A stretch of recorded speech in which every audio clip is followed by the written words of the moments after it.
তো আজকে এটা কি দেখলাম, এরা কারা? হ্যালো গাইস, আমি শুভম। আর সকাল সকাল বেরিয়ে পড়লাম ওয়ার্কআউট করার জন্য। তারপর ওয়ার্কআউট করার পরে বাড়িতে এসে হয়ে নিলাম ফ্রেশ। আর এখন যাব হলো চুল কাটাতে, কারণ চুলগুলো অনেক বড় বড় হয়ে গেছে। তারপর বন্ধুকে নিয়ে চলে আসলাম সেলুনে। এই যে বন্ধু, চুল কাটাবো। তারপর চুল কাটায় সেট হয়ে একদম এক দুটা ক্লিপ বের করে নিলাম ভিডিওর জন্য, স্টোরি লাগানোর জন্য। ওই দেখো, ওরে কি হ্যান্ডসাম ছেলে। তারপর চা খেয়ে দোকান থেকে চলে আসলাম বাড়িতে। বাড়িতে এসে স্নান করে ফ্রেশ হয়ে গেলাম। তো তারপরে করে নিলাম ব্রেকফাস্ট, আর ব্রেকফাস্টটা খুব আজকে টেস্টি ছিল। তারপরে ফ্রেশ হয়ে রেডি হয়ে ব্রেকফাস্ট করার পর পর বেরিয়ে গেলাম বন্ধুর সাথে একটা কাজে। তারপর দেখি মার্কেটে দুটো দাদা একটা কস্টিউম পরে ঘুরছে, যেটাতে ওদেরকে খুব ভালো লাগছিল।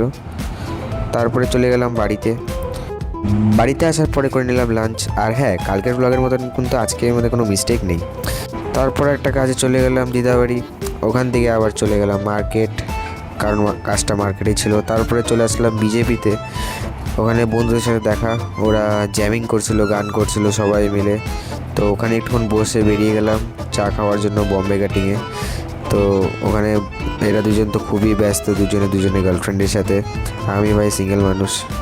তারপরে একটু রাত্রেবেলা আরও দুজনে বন্ধুর সাথে ওয়াক করে চলে আসলাম বাড়িতে। বাড়িতে এসে ফ্রেশ হয়ে করে নিলাম ডিনার।